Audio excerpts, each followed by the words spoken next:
மாநில கல்விக் கொள்கையை தற்போது தமிழ்நாடு அரசு வெளியிட்டிருக்கிறது. இந்த ஆண்டு இது நடைமுறைப்படுத்தப்படும் என்று பள்ளிக்கல்வித்துறை அமைச்சர் அன்பில் மகேஷ் அறிவித்திருக்கிறார். இது தொடர்பாக தன்னுடைய கருத்துக்களை பகிர்ந்து கொள்வதற்காக கல்வியாளர் திரு கருணானந்தன் நம்முடன் இணைகிறார். சார் வணக்கம்.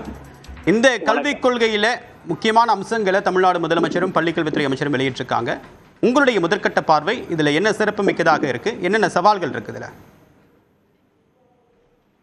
இந்த ஒவ்வொரு ஆண்டும் அந்த தேர்வுங்கிறத இல்லாம பண்றது கொஞ்சம் நல்ல விஷயம்தான். மாணவர்களை தேர்வு நோக்கியே கல்வி இருக்கணுங்கிறத மாத்துறது நல்ல விஷயம்தான். அதனால இந்த செமிஸ்டர் முறைங்கிறதுல கொஞ்சம் தளர்வு ஏற்பட்டிருக்காது, ரொம்ப நல்லது. ஒரு பள்ளிக்குள்ளேயோ பழைய முறைக்கு திரும்புறதா தான் அங்க சொல்றாங்க. முன்னே அப்படிதான் இருந்தது. 11th இருக்கிறதுல அந்த தேர்வு முக்கியம் இல்லைன்றதுதானே இந்த ப்ரிப்பரேட்டரின்னு அறிவிச்சிருக்காங்க. ப்ரிப்பரேட்டரிங்கிறதுல அதுல ஏதாவது ஒரு அளவீடு இருக்கும், எவாலுவேஷன் இருக்கும். அந்த எவாலுவேஷனோட இந்த தேர்வை கொஞ்சம் அதுல தவிர்க்கிறது கொஞ்சம் நல்ல ஒரு அம்சமா நான் பார்க்கிறேன். இதுல கல்வியில பின்தங்கிய இடங்களை கண்டறிந்து அதற்கு சிறப்பு கவனம் செலுத்துறது அப்படின்ற முக்கிய அம்சம் சேர்க்கப்பட்டிருக்கு. தமிழ்நாட்டில் அப்படியான இடங்கள் இன்னும் இருக்கா? அதற்கான தேவை இருக்கா? அது எந்த மாதிரி வகையில இப்ப சரி செய்யப்படும் அப்படின்னு அறிவிச்சிருக்காங்க? இல்ல, சில பின்தங்கிய மாவட்டங்கிறது வேற. சில பள்ளிகள் இருக்கிற இடங்களே சமூக பின்னணியில பார்த்தோம்னா ரொம்ப பின்தங்கிய நிலையில் இருக்கிற மக்கள் வாழ்ற இடம். அங்கெல்லாம் சிறப்பு கவனம் செலுத்துறதுங்கிறது நல்ல ஒரு திட்டம் தான். கல்விக்கு மட்டும் இல்லாம விளையாட்டுக்கும் முக்கியத்துவம் தரும் அப்படின்னு சொல்றாங்க. மதிப்பீட்டுக்கு முக்கியத்துவம் தராம மதிப்புக்கு முக்கியத்துவம், அதாவது வெறும் ரோட் லேர்னிங் மெத்தட் இருக்காது, மெமரைசிங் மட்டுமே இருக்காது, இனிமேல் டெவலப்மெண்ட் ஸ்கில் சார்ந்த ரேட்டிங்கும் இருக்கும் அப்படின்னு சொல்றாங்க. இது எப்படி புரிஞ்சுக்கிறது? இது ஏற்கனவே ஓரளவுக்கு என்இபியில் இருக்கக்கூடிய அம்சமா பார்க்க முடியாது. அதை இது என்இபி இது சில விஷயங்கள்ல சொல்லாடல்கள் இருக்கலாம். சொல்லாடல்கள் நடைமுறையில எந்த அளவுக்கு இருக்குன்னு அந்த தெளிவான விரிவான விளக்கங்கள் வர்ற வரைக்கும் நம்ம பொறுத்துட்டு இருக்கணும். வெறும் சொல்லாடல்களை வச்சுட்டுமே நம்ம ஒரு கருத்துக்கு வர்றது சரியா இருக்காது.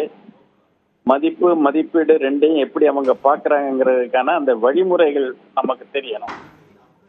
இதுல நம்ம பொறுத்துதான் பார்க்கணும். இதுல ரெண்டு முக்கியமான இருக்கு. ஆல் பாஸ் அப்படின்னு தமிழ்நாடு அரசு 8th வரைக்கும் சொல்றாங்க. இல்ல 3ஆம் வகுப்பு 5ஆம் வகுப்பு 8ஆம் வகுப்புல பொதுத் தேர்வு வேணும்னு மத்திய அரசு சொல்லுது. இந்த ரெண்டு அணுகுமுறை எதனுடைய வெளிப்பாடு? தமிழ்நாடு அரசு ஏன் ஆல் பாஸை கண்டினியூ பண்ணணும்னு விரும்புறாங்க? ஏன் 3, 5, 8ஆம் வகுப்புக்கு பொதுத் தேர்வு வேணும் அப்படின்னு மத்திய அரசு சொல்லுது? இது இடைநிற்றலை தவிர்க்கிறதுக்காகத்தான் இந்த தேர்வு முறையில கொஞ்சம் நம்ம அந்த தமிழ்நாடு ஒரு முறையை பின்பற்றிட்டு வந்தது.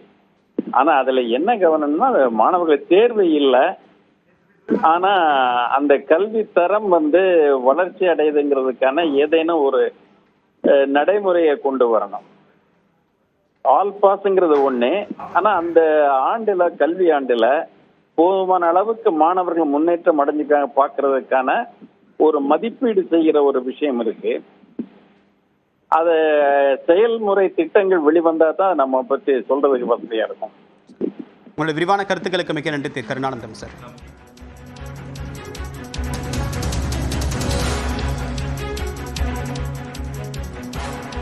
மாநில அரசுடைய கல்விக் கொள்கையில் பல்வேறு முக்கிய அம்சங்கள் புதிதாக நடைமுறைப்படுத்தப்படும் என்று அறிவிக்கப்பட்டிருக்கிறது. இதில் குறிப்பாக வெறும் கல்விக்கு மட்டும் முக்கியத்துவம் தராமல் விளையாட்டு சார்ந்த கல்விக்கும் அறிவியல் சார்ந்த அறிவுக்கும் முக்கியத்துவம் தரப்படும் என்று தெரிகிறது.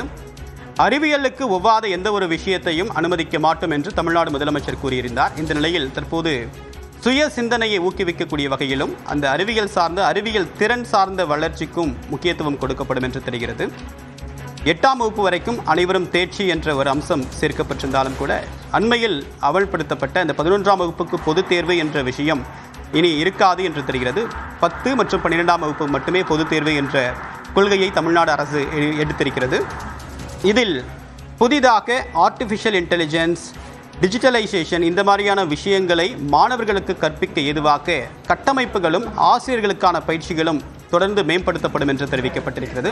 இதன் மூலமாக மாணவர்களுக்கு தேவையான எதிர்கால திறன் சார்ந்த வளர்ச்சிகள் அவர்களுக்கு உறுதி செய்யப்படும் என்றும் தெரிவிக்கப்பட்டிருக்கிறது. இந்த ஆண்டு இப்போதிருந்தே இதற்கான கல்விக் கொள்கையை அமல்படுத்தக்கூடிய பணி தொடங்கப்படும் என்றும் தெரிவிக்கப்பட்டிருக்கிறது. நியூஸ் 18 தமிழ்நாடு தொலைக்காட்சிக்கு பள்ளிக்கல்வித்துறை அமைச்சர் அன்பில் மகேஷ் இந்த சிறப்பு பேட்டியின் போது தெரிவித்திருந்தார்.